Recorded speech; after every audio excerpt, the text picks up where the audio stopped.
Darryl, so very good to see you today. We are talking hidden budget busters, how stealth costs can derail your retirement, and what to do about it. So I was really surprised, Darryl. Listen to this recent study from Kiplinger. 43% of retirees are more financially stressed than when they were working, and surprise expenses are a major reason why. And I know you've been doing this for a very long time. I am looking forward to breaking down those top 5 unforeseen expenses with you.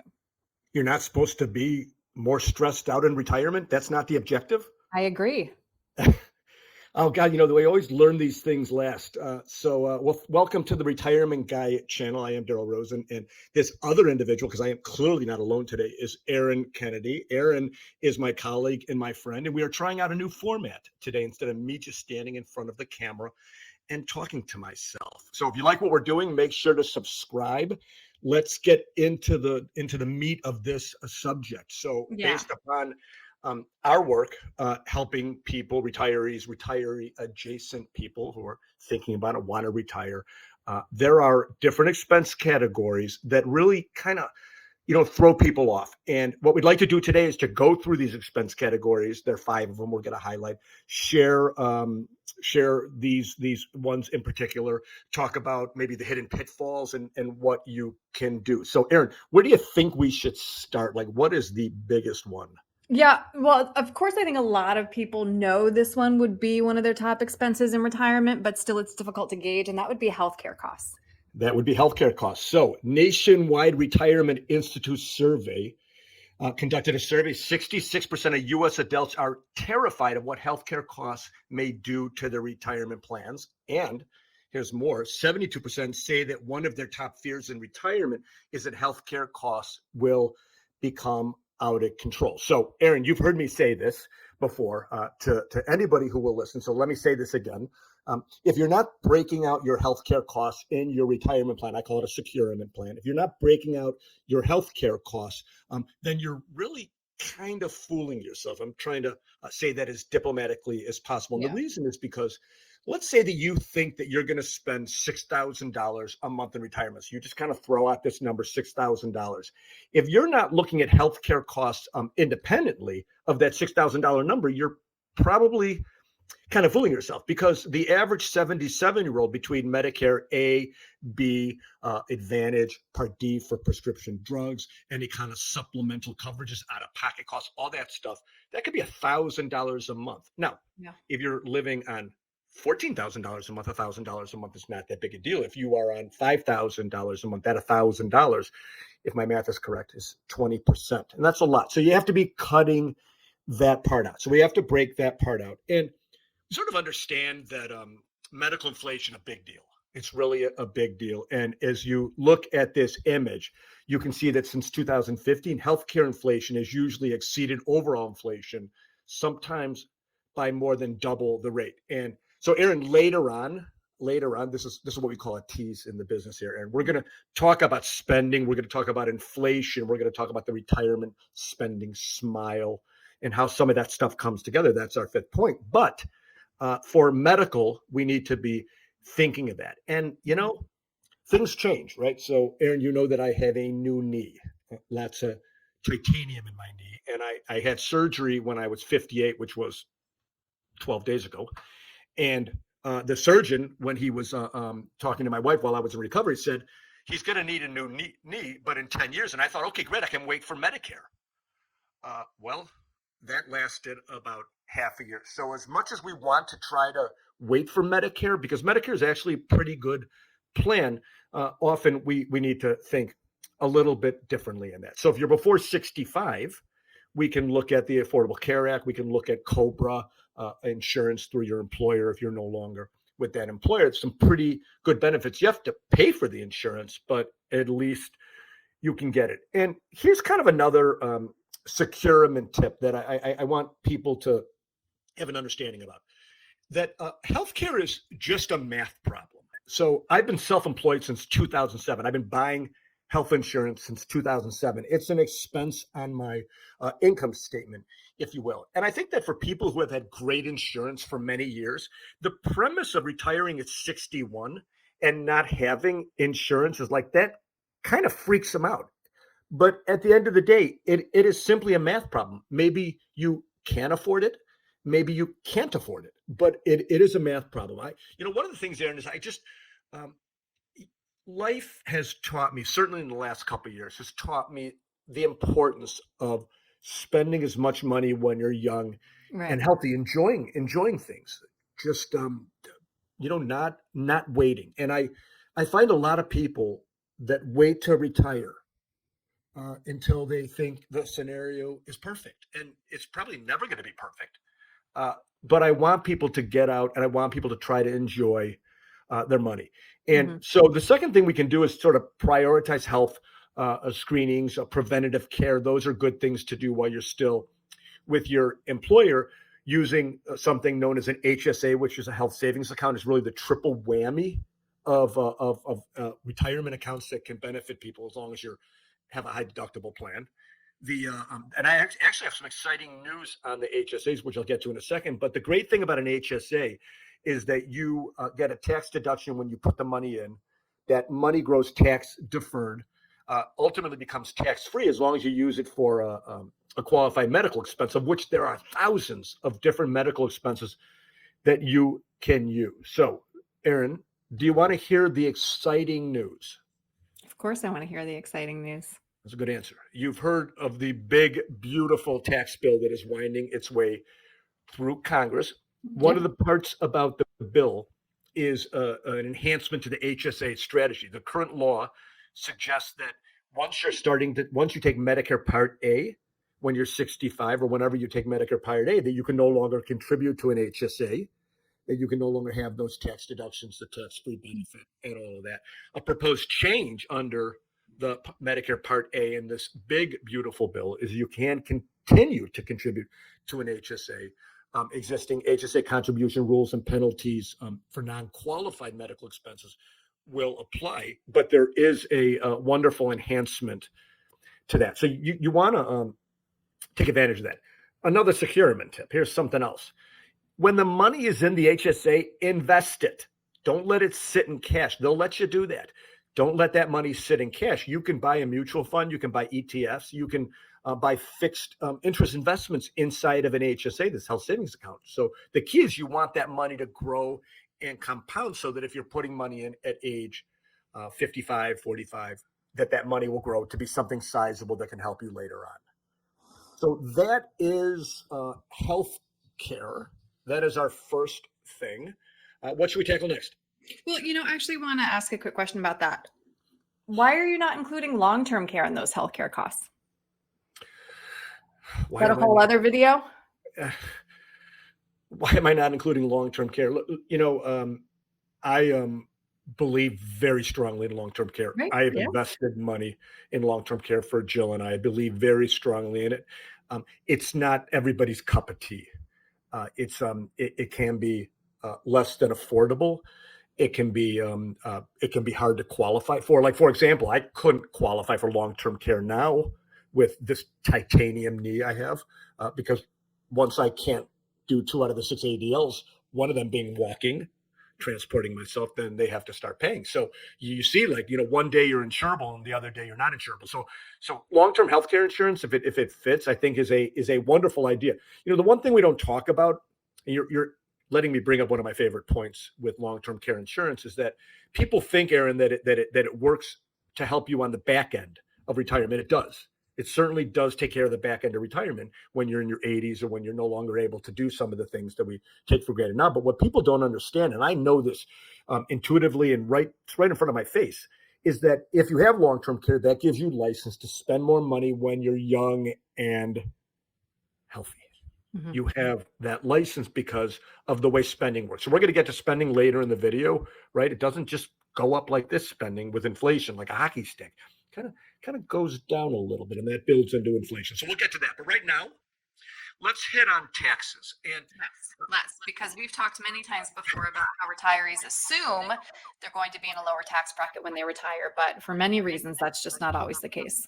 I mean, a lot of it has to do with your income level and how much you're making while you're working. I mean, certainly, I know people that make a lot of money that are going to be in a lower tax bracket in retirement because they're just not making that high level, 300,000, 400,000, those kind of numbers. They're just not going to be spending that in retirement. So Yes, the common premise is that you're in a lower tax bracket in retirement, but a lot of people get sort of gobsmacked, whatever that means, gobsmacked by taxes in retirement. So there is a mathematically ideal amount of money to have in each of three different buckets in retirement. So those buckets are taxable accounts, those where you would get a 1099 in the mail. You pay tax on the growth. There's tax deferred, which are your 401ks, IRAs, and that get a deduction when you put the money. It grows tax deferred, but ultimately you have to pay tax when you take the money out. And your tax-free bucket, which is your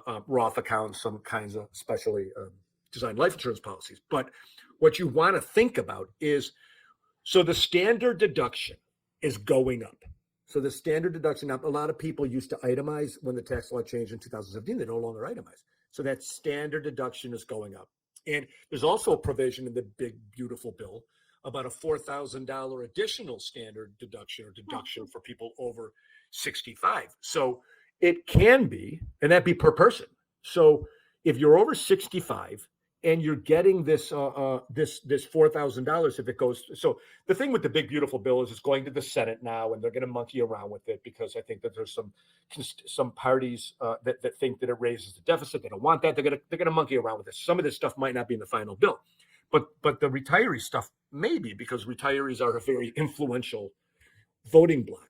Right. I read today that there can be a situation where you can have $43,000 of standard deduction. Yeah. Which would mean that the first $43,000 you don't pay tax on. So if we think about this, Erin, if we spread out our tax liability, so if we say in retirement, we're going to take some money from taxable, we're going to take some money out of that tax deferred bucket and let that amount go against the 43,000, that presumed $43,000, maybe some money out of the Roth environment. Then what happens is you're not paying tax on your Social Security, which reduces your overall tax liability. You're also reducing, you're going from, maybe you were going to be in the 22% marginal tax bracket, meaning that the highest dollar of your income, you pay 22% on. But you're also, then there's some at 12%, some at 10%. So those are actually really good things. So what I want people to think about is creating a long-term withdrawal strategy across all of their accounts. Taxable, tax deferred, tax free. I want people to think about using Roth conversions in low tax years. So Roth conversions, so what this would mean is that you would take money out of that middle bucket, that tax deferred bucket. You would pay tax on it by moving it into the Roth environment. If you're not making a lot of money in a given year, that could be very attractive. The other thing is to use market drops. So, and I was thinking about this today, Erin, that I should have used it, just I forgot. That when the market was down in April, not substantially, but it was down, there would have been the ability to move certain positions from tax deferred to tax free or to taxable. And so what you want to use that. So if you own Apple stock and it's it was at 210 and all of a sudden it's at 180, and you're going to hold on to the position, then it would behoove you to reduce your overall tax burden, to move, what is it, 10 shares of Apple. You just move the 10 shares. Your custodian, Schwab or Fidelity, help you with this. You just move it over. And then what happens is it'll bounce back in the tax-free environment. That could be that can be broken. So the third point for taxes, and not to belabor the point on tax liability, is that we want to blend these different income sources. We want to think about our Social Security benefit, perhaps a pension benefit, money coming out of the Roth environment, tax deferred to use that big healthy standard deduction. Hopefully it'll stay that way for older people, and some out of taxable to help mitigate your tax burden. Mm-hmm. And next we have emergencies. This is when we should try and determine exactly how much cash we should have on hand. I know the advice ranges. Darryl, what do you think? Because again, I know it's important to have that cash accessible so that you don't derail your long-term plans. There's a lot of unexpected things that come up, right? And I know I'm not retired, but my baby Joey, my precious little doggy, I had to take him to the emergency vet, and I take him to the other vet, and so $800 later. Is he okay? Yeah, he's fine. He's fine. I do a pet insurance, pay. Oh, I get a little bit. They pay a little bit, but it was stunning. Like, where this number came from, and of course, I want the very best for the baby. I'll put a picture of him up on the screen so everybody can love him. But the question of how much money do we want to have in a secure environment, but liquid, is a very good question. And I always think about like the way money's invested, and I go back to, I don't know if you remember, Erin. Well, you're somewhat younger than me, but there was a show called Bozo's Buckets. There was a game called Bozo's Buckets on the Ray Rayner show, which I think was filmed in Chicago. So there'd be 6 buckets, and the kids would have a ball, and the further they could throw the ball in the bucket, right? They're just kind of going like that, and they get a bigger prize. It is the same thing. It's a good thing I wasn't on those shows, Erin, because of my hand-eye coordination. I think I could have handled the first bucket. Not quite sure, but I digress. The bucketing approach for money can be very helpful when it comes to emergencies. Here's what I mean. You don't need all your money on day one. You need some money for the first couple of years of retirement. You need some money set aside for emergencies. Some money, presumably, you may never use. It'll go to your kids. And this money should be invested differently. So for the purposes of what we're talking about today, it's not that legacy bucket, which should be in the stock market. It is more that short-term bucket. So we know we should have the money, but the question is, how quickly can we so we know we should have the money. Let me try to say this correctly using words. We know we should have the money, but how quickly can we get to it without penalties and adverse consequences? So one of the things I always want my clients to do is really this sounds kind of funny, just to be honest about the state of their house, their cars, the kind of expenses that may come. I think that, like they fixed the roof in this townhouse the other day. I didn't get a bill, but if you have a house that's 50 years old, you're going to get that bill. So we have to be we have to be honest about what's going on with some of these things. I would say to keep at least 3 to 6 months expenses in a high yield savings account. The great thing is that we right now that risk-free rate, Erin, is still over 4%. It's not terrible. It's not zero like it was a couple of years ago. So that's great. And we really want to be less reliant on IRAs for our short-term needs. You can take money out of an IRA, but if you don't pay it back within 60 days, you're going to pay tax on it. So we don't want to be in a position where we're taking $50,000 out of an IRA to work on the house and get hit with that tax liability in the same year. We do need a just-in-case sort of flexibility in our monthly budget. This emergency category, Erin, it kind of it plays into the strategy for how you bucket your money in retirement. And I just think I can't belabor the point enough. Another securement tip here is don't treat all your money the same. right. Just because you have bonds, Erin, it doesn't mean that you may have less risk, but you still have risk. We never want to be in a position where we're selling our investments to take care of our bills, whether they're normal everyday bills in retirement or some of the stuff that we didn't expect. The purpose of this video, Right. the things that kind of creep up on you. So use the high interest rates to create that sort of that emergency shelter for yourself. Mm-hmm, mm-hmm. And I feel like this is kind of a related surprise expense, family crises. What does that mean, though, exactly to you? Okay, well, let me read here a little bit. Other than Joey. He's a familial crisis for everybody in my family. So I pulled a stat just to kind of see here, and I'll put this up on the screen. A recent survey by Savings.com found that half of U.S. parents with adult children provide regular financial assistance, averaging, get this, $1,474 a month. And that a month, Erin, and this is the part that kind of caught me off guard, is more than twice what the average person contributes to the retirement savings. Yeah. No, I read that same study, Darryl, that it's the highest it's ever been. This is a hard one. Like, this is a really hard one. Like, because you kind of love your kids if they're nice to you. I kind of like my kids, most of them. And they, I'm joking. That's a joke. Viewers, that's a joke. I should say it with a He smile. loves all of his children. I love all of my children. That's why they're all on the wall behind me. Anyway, But yeah, I mean, there is the prevalence of this familial support, paying to help adult children, paying for grandchildren's education, covering family medical expenses. It can quickly drain the nest egg, and it's a hard one. Conversely, what we really want to be doing, what we want to do I think, is to, if you're going to give your kids some money to see them enjoying that money. I think that's really, really important. There's a old adage in the retirement planning business that the older couple doesn't want to buy the boat or join the country club or go out to dinner, and then they pass away, and then their kids join the country club and buy the boat and go out to dinner with their money. And as you know, Erin, our three remaining parents have all passed away in the last 18 months. Yeah. And we got to see firsthand what that means, what that legacy process is.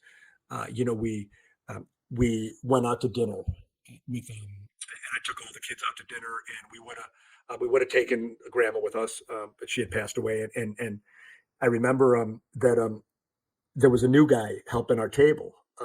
He was kind of a training, and the waiter brought out all this ketchup on a plate. Like this is a place called Gibson's in Chicago, so it's kind of really cool place, steak place. Brings out all these little containers of ketchup on the plate, and then we had our bread, and then the other guy took the plate back before dinner was served. He went in the kitchen, and immediately the other waiter brought the ketchup back out. I'm not doing this justice. Obviously, you had to be there, but that's the point of the story. We were there. We got to enjoy what is a funny moment for our slapstick kind of sophomore humor family. We got to enjoy that moment together. I will not make fun of you for asking for ketchup at Gibson's, Darryl. Oh, for the fries. Okay, thank goodness. I thought you were going to tell me you were putting it on the steaks. I'll put it on the steak too. I'm not. Erin, if I'm going to pay $55 for a 8-ounce piece of meat, then don't put ketchup on it. That is sitting there naked on the plate, like I am. I'm going to do whatever I want to that piece of meat, so to speak. Darryl, I thought that we got along here. I thought we had stuff in common. Not on that. But so I know this is hard. Whether it's wanting to spend money on your kids or the kind of crisis, that the kinds of things that we experience, and the hidden variable, that emotional boundary, is that it's easy to let guilt or love or one of these other emotions derail your financial plan, especially if you're used to being the provider. So what I always want people to do is to set a pre-agreed family support budget. So that's the first thing. Like if we're gonna support the kids in some way, we should pre-agree and have a conversation about what that's going to look like. We also have to have an honest conversation about what we can and cannot help with. We have to have an honest conversation. We want to be in the position to help our kids if they're nice to us, but we have to have that conversation with them. And then the other thing is you could say yes with limits, right? You can offer different things, time, housing, guidance. It doesn't always have to be money. That's certainly what they want, but it doesn't always have to be that. So I always hesitate to bring family crises up in a video on spending because I do want to see my kids enjoy whatever I can help them with. I'm in that position, right? Some people are, some people aren't. I just think we have to keep that in mind. All right, let's get to expense number 5, which is something you've touched on earlier, which is inflation. And this has to be built into your plan. I think in some ways it goes without saying that if you figure out you need $10,000 a month in retirement, it's not going to be $10,000 a month 30 years down the road. Right. It's hard. It's hard because we think about prices, and I mean, my God, Erin, like just to go to Subway and get Potbelly's and get a sandwich that I could probably do fine with chips and Diet Coke that I don't need. It's like $16. It's a lot. Nuts. Yeah. It's nuts. However, people adjust to inflation, and we certainly okay. So here's another securement tip, right? I said earlier, if you're not counting in your healthcare costs individually, or at least as a separate line item in your budget, you're not really looking at things correctly. It's the same thing with inflation. You need to include inflation, but there is a natural decrease in spending as you age. And you mentioned long-term care earlier. One of the things that I am so enthused about as I look at my plan, because I made the investment in long-term care, is I know that when people say that retirement spending will dip as you get older, it will. And if I have a cognitive problem, like my dad did, that I have the money to take care of it. But generally speaking, we have something called the retirement spending smile, and what this suggests is that you're going to spend the most when you start retirement, and then that number is going to drop as you slow down. So another way to think about it is go, go, slow, go, no go are the terms. You're going to spend the most when you retire, but then that amount is going to decline. And God willing, there's not a cognitive problem, or that you can receive care in your home or you have family or whatever the case is, then this spending will decrease. And so we're always taught to think about inflation going up if it's 2.5%, whatever number we put in there. But there are declines of spending, maybe 1 or 2% a year, which can accumulate to a substantial reduction over time. And so we have to figure out the inflation, but we also have to understand that spending may decline. All the studies show, and then I can look at my dad, I could look at Jill's parents. I just the spending declined. They slowed down, and they weren't spending the money, the kind of money that people are doing, when they're a little bit younger. So what do? Right? We can create what we call a core budget or a flex budget. We separate the needs from the wants. We could cover essentials, like the essential expenses with like Social Security, pension, annuity, with streams of guaranteed income. We can revisit spending annually and be willing to trim in discretionary areas where needed. And I want to touch on this a little bit here, Erin, because there's something in our business known as the Monte Carlo analysis. And the Monte Carlo analysis is a measure. It takes into account everything you put in the software program: Social Security, part-time work, investments, investment mix, everything, every last variable.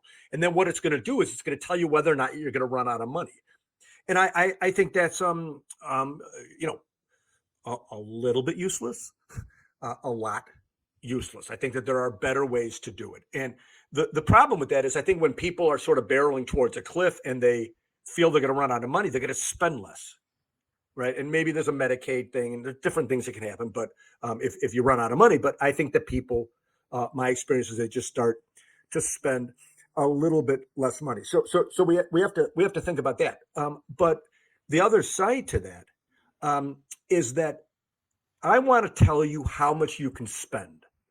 That's what I want to tell you. I want to tell, because again, we started talking about spend more when you're younger and healthier. I want to tell people how much they can spend. That's the most important thing. The second most important thing is, what is the chance that they're going to have to come off that number either higher or lower? So in a software program that concentrates on spending, you can see that if the rate of your investment growth is high, then there's the chance you can spend more money. If the rate of your investment growth is low, you spend less money. And the idea here is that as long as you're between these two areas, I'm going to throw a picture up to highlight this. As long as you're in between the two areas, then you're good. You're good. And you have to market test it against like the .com crash or what happened in 2007, 2008. So if you look at this visual, you can see the green area on top, and you can see the pink area on the bottom, and you can see the gap in the middle. What that gap is doing is it's going up and down per what happened in a sizable market event, like let's say 2007, 2009. That's the one I'm modeling here. To the extent that you're inside that gap, inside that chasm, if you will, you're in a very good place. You can see here that I want that blue line to be near the green area, not the pink area. I want it to be near the green area. So when it comes to spending and inflation, all these things, I don't think it's helpful to tell you that there's a 92% chance you're not going to run out of money. I think it's more helpful to tell you there's a 92% chance that you're not going to have to come off the number you plan on spending in retirement. And if you do, here are the potential declines or increases that are that would be apropos for your scenario. we're gonna spend less money. Travel's not gonna be as much fun. Perhaps the car you wanted not as thrilling. The new wardrobe, where you're gonna wear it to. These are things that happen as we age, unfortunately, and Mhm. that all plays out. So inflation, yes. However, we want to make sure that we're understanding that our expenses may also go down, and if we model that correctly, as we do in the securement review, if we model that correctly, then we can do a better job of spending early in retirement, which is the goal. Right. And again, we've been working together for a while, Darryl. It's nice to talk these things through with you because you make it all kind of very accessible. It's easy to understand how these expenses are overlooked, even when they're known, even when we know about them. And I appreciate, you putting together plans for people that help them understand what they can spend so they don't feel guilty one way or the other. Right. And you do this, it's kind of a no pressure meeting or selling. Somebody can come and meet with you and talk this through. How does that work exactly? So if you go to retirementguy.com, that's my website. And so I do what I call the securement review. And the Yeah. securement review is like it's a flat fee service. It's not people that come to me watching the videos. My first aim is not to gather assets and have you move your account over to where I manage money. It's really more like a strategy Yeah. thing, a flat fee service that answers among many questions, three big ones. The first question is how much can I spend, and what's the likelihood that I'm going to have to make an adjustment to my spending? Adjustments are okay. That's okay. And the second is, can I save money on taxes? It's a big one. The third is, how do I invest my money so that some of it is safe and some of it grows? And what should that look like? Sort of in a table. How much money am I going to need for the first 5 years of retirement, the second five? So those are the kinds of things that I'm answering the high level. When to take Social Security? Should you have a mortgage or pay your house off? Should you keep working? Can you retire? Things like that. So it's a flat fee service. There's no selling. There's no pushing products and that kind of thing. And that's at Retirement Guy, theretirementguy.com. You can get all that information. Hmm. Yeah, and that's nice too, because I think it does bring peace of mind sometimes just to see like, oh, okay, now that I've had, a professional crunch the numbers, you can see whether or not you're on track, whether you need to make any changes. And if nothing else, it's a good guide, again, just to know where you are right then. Right. So that's what it's supposed. That's what it's supposed to be. Is a little bit of support for people who are maybe do-it-yourselfers and that kind of thing, without the sort of some of the pressure that comes along with this business, which is give me your money, I'll manage it for you. So we get to that another time. But first, we just do strategy. All right. Darryl, this was a really great conversation. Again, I always value talking to you. So thank you so much for making time today. I appreciate it. And a good Great. reminder to everybody, they know this already. You have so many great resources, videos on your YouTube channel. Remind people to like and subscribe, turn on those notifications so that they can know when the new videos drop. You're pretty good at this. I've done it before. Okay. So have you. All right, Darryl, thanks. Good to see you Thanks today. for watching, everybody. Bye.